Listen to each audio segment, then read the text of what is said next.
ഒരു അടിപൊളി ലൈബ്രറി കാണിച്ചു തരാം കേട്ടോ. 100 വർഷം പഴക്കമുള്ള തിരുവനന്തപുരത്ത് സ്ഥിതി ചെയ്യുന്ന ഫോറസ്റ്റ് ലൈബ്രറിയിലേക്ക് നമുക്കൊന്ന് പോയി വരാം.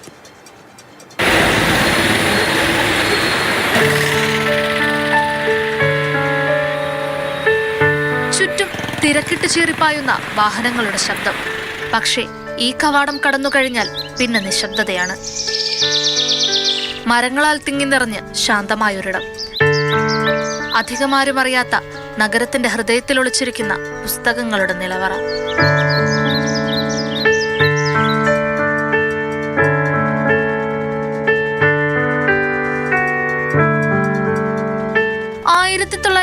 ലാണ് കൊല്ലം കേന്ദ്രമായി പ്രവർത്തിച്ചുകൊണ്ടിരുന്ന തിരുവിതാംകൂർ വനം വകുപ്പിന്റെ ആസ്ഥാന ഓഫീസ് തിരുവനന്തപുരം വഴുതക്കാടേക്ക് മാറ്റിയത്. ഒപ്പം അവിടെ ഉണ്ടായിരുന്ന ലൈബ്രറിയും മാറ്റി സ്ഥാപിച്ചു. ആകെ മൊത്തം 27,000-ലധികം ബുക്കുകൾ ഈ ലൈബ്രറിയിലുണ്ട്. അതിൽ വളരെ പഴയതും അപൂർവവുമായ പുസ്തകങ്ങൾ ഉൾപ്പെടുന്നു. ട്രാവൻകൂർ സ്റ്റേറ്റ് മാനുവൽ, ട്രാവൻകൂർ ശ്രീമൂലം അസംബ്ലിയുടെ പ്രൊസീഡിംഗുകൾ, ട്രാവൻകൂർ ലെജിസ്ലേറ്റീവ് കൗൺസിൽ പ്രൊസീഡിംഗുകൾ, ഭരണ റിപ്പോർട്ടുകൾ, regulation and proclamation of Travancore ഇവയൊക്കെ ഇതിൽ ചിലത് മാത്രമാണ്.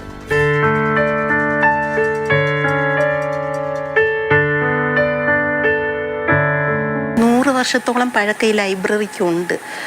അപ്പോൾ പുസ്തകങ്ങൾ 1800 മുതലുള്ള പുസ്തകങ്ങൾ ഇവിടെ ഉണ്ട്. കുട്ടികൾക്കൊക്കെ ഭയങ്കര സന്തോഷമാണ്.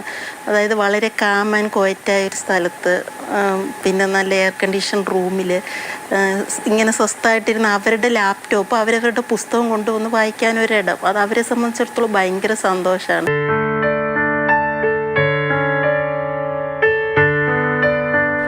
കുട്ടികൾക്കായി പ്രത്യേകം ഒരിടമൊരുക്കുന്നതിനൊപ്പം വിദ്യാർത്ഥികൾക്ക് അവരുടെ പുസ്തകങ്ങൾ ഇവിടെ കൊണ്ടുവന്ന് പഠിക്കുവാനും അവസരമൊരുക്കുകയാണ് ലൈബ്രറി. സിവിൽ സർവീസ് പരീക്ഷയ്ക്ക് തയ്യാറെടുക്കുന്ന കുട്ടികൾക്കും ഗവേഷകർക്കും ആവശ്യമുള്ള ഗ്രന്ഥങ്ങളും ഇവിടെ ലഭ്യമാണ്.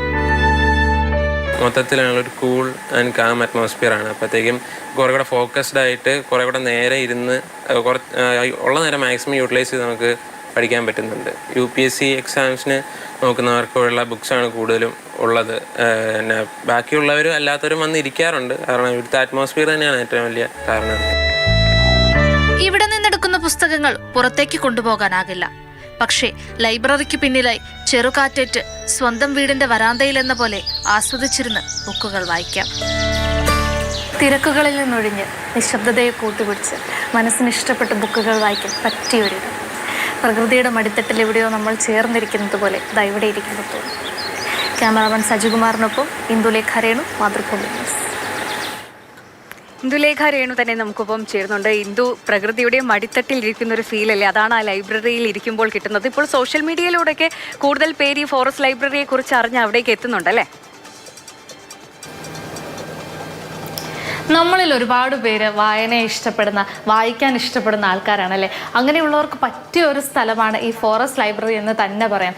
കാരണം നമ്മൾ ആ ഒരു ഗേറ്റ് കടന്നുള്ളിലേക്ക് ചെല്ലുമ്പോൾ തന്നെ ബാക്കിയെല്ലാം മറന്ന് നമുക്ക് നല്ല പീസ്ഫുൾ ആയിട്ടുള്ള ഒരു അറ്റ്മോസ്ഫിയർ നമുക്ക് ചുറ്റും ഉണ്ടാവുകയാണ്. വായിക്കാൻ നമ്മൾ കയറി ചെല്ലുമ്പോഴത്തേക്കും ഒരുപാട് തരത്തിലുള്ള ബുക്കുകൾ അവിടെ ഉണ്ട്. ഞാനിപ്പോൾ കാണിച്ചതുപോലെ തന്നെ കൊച്ചു കുട്ടികൾക്ക് വേണ്ടി വരെ ഒരിടം ആ ലൈബ്രറിയിലുണ്ട്. നോവലുകൾ വായിക്കണോ വായിക്കാം, റിസർച്ച് പുസ്തകങ്ങൾ നോക്കണോ അത് നോക്കാം. അങ്ങനെ ഒരു വൈഡ് വെറൈറ്റി ഓഫ് ബുക്കിൻ്റെ കളക്ഷന് ഈ ഒരൊറ്റ ലൈബ്രറിക്കകത്തുണ്ട്. ഇപ്പം 100 വർഷത്തിലധികം പഴക്കമുള്ള ബുക്കുകൾ വരെ നമുക്ക് ആ ലൈബ്രറിയിൽ നിന്ന് തപ്പിപ്പിടിക്കും.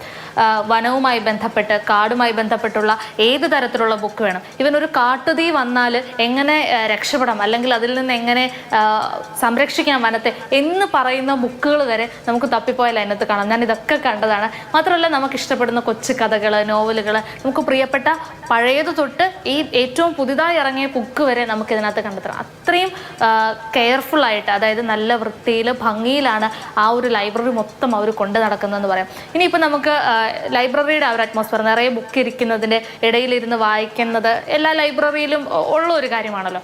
ഇനി ആ ഒരു അന്തരീക്ഷത്തിൽ നിന്ന് മാറി പുറത്തേക്ക് ഇറങ്ങി കുറച്ച് കാറ്റൊക്കെ കൊണ്ട് നല്ല നമ്മുടെ ഒരു വീടിൻ്റെ വരാന്തയിലൊക്കെ ഇരുന്ന് ബുക്ക് വായിക്കുന്നത് പോലെ വായിക്കണമെങ്കിൽ അതിനുമുണ്ട് അവിടെ ഒരു ഇടം. ഒരുപാട് കുട്ടികൾ മാത്രമല്ല സാധാരണ ലൈബ്രറിയിലൊക്കെ ചെല്ലുമ്പോൾ അവിടുത്തെ ബുക്കുകൾ മാത്രമായിരിക്കുമല്ലോ അവിടെ ഇരുന്ന് വായിക്കുക.